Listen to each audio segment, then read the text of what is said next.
ये लो कंबल ओढ़ लेना। धन्यवाद साहब आपका। मेरी पत्नी दीप?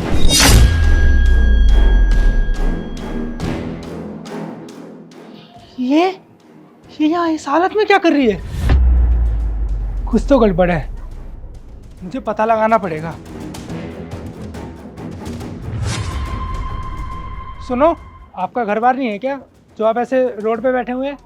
घर बार होता साहब तो ऐसे रोड पे थोड़ी ना होते हम। कुछ घर बार आपकी फैमिली कोई तो होगी। घर परिवार तो साहब गांव में है हमारे, और एक पति थे, अब तो वो भी छिन गए हमसे। मतलब मैं कुछ समझा नहीं। मतलब ये साहब कि हमको हमारे घर से बाहर निकाल दिया गया। जब से हम इधर उधर वैसे ही भटक रहे हैं, कोई घर नहीं है हमारा। क्यों? किसने निकाला तुम्हें तुम्हारे घर से बाहर? मेरे देवर ने साहब, क्योंकि मेरा देवर नहीं चाहता था कि हम उस घर में रहें। क्यों, तुम्हारा पति तो था ना, उसने नहीं रोका तुम्हारे देवर को? नहीं साहब, हमारे पति को तो कुछ भी नहीं पता। नहीं हमारे पति को ये पता है कि उनकी बीवी कहाँ है, किस हालत में है, जिंदा है भी या नहीं, उन्हें तो कुछ भी नहीं पता। अरे कोई तो वजह होगी जो तुम्हारे देवर ने तुम्हें घर से बाहर निकाला। बिना रीजन तो उसने तुम्हें घर से बाहर नहीं निकाला होगा। बस उन लोगों का यही मतलब था कि वो कैसे भी मौका देखे और हमें हमारे ही घर से बाहर निकाल दे। उन्होंने हमें हमारे ही घर से बाहर निकाल दिया। निकलो यहाँ से, आज के बाद इस घर में कदम मत रख देना। दिमाग खराब करके रखा हुआ है, कभी ये काम कर दो कभी वो काम कर दो। तुम्हारे चक्कर में ना जिससे मैं प्यार करता हूँ उससे मेरी लड़ाई हो जाती है। मैं नहीं चाहता जिससे मैं प्यार करता हूँ उससे मेरी लड़ाई हो, इसलिए अभी इस घर से निकलो। रही बात भैया की, भैया को तो मैं समझा दूंगा।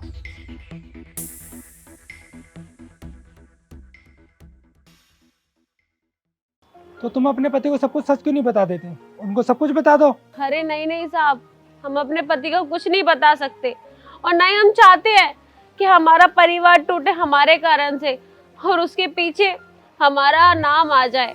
इसलिए हमने अपने पति को कुछ नहीं बताया। बस जो होता रहा वो चुपचाप हम सहते रहे, क्योंकि हम नहीं चाहते थे कि हमारा घर टूटे। क्योंकि हमें पता था कि मेरा पति कभी भी अपने भाई से अलग होके खुश नहीं रहेंगे।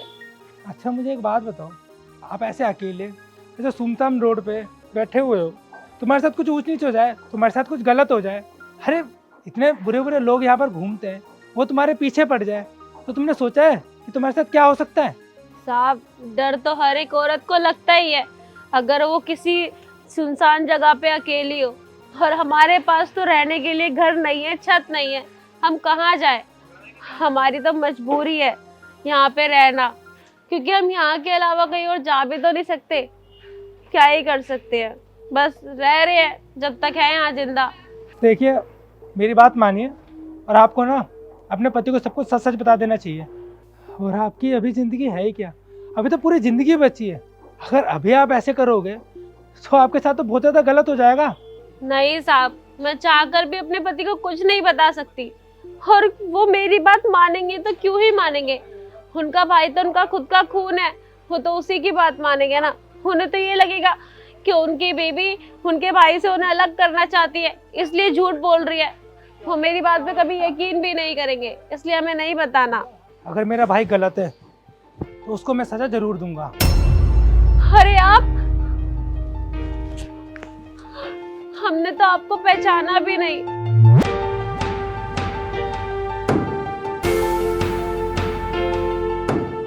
आप अपने भाई को सजा मत दीजिएगा, हम अलग ही रह लेंगे और हम खुश हैं।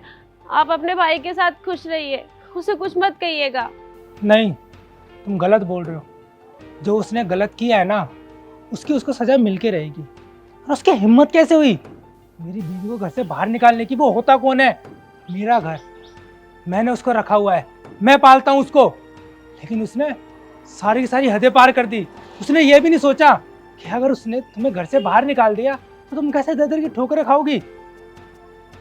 कोई नहीं, जो उसने गलत किया है ना, उसको मैं छोड़ूंगा नहीं। अरे नहीं नहीं, आप ऐसा कुछ मत कीजिएगा, और मैं नहीं चाहती कि हमारा घर टूटे। जैसा चल रहा है वैसे चलने दीजिए। नहीं यार, तुम्हारी इसी अच्छाई का ना लोग गलत फ़ायदा उठाते हैं, और यही मेरे भाई ने भी किया। पर अब मैं ऐसा नहीं होने दूंगा।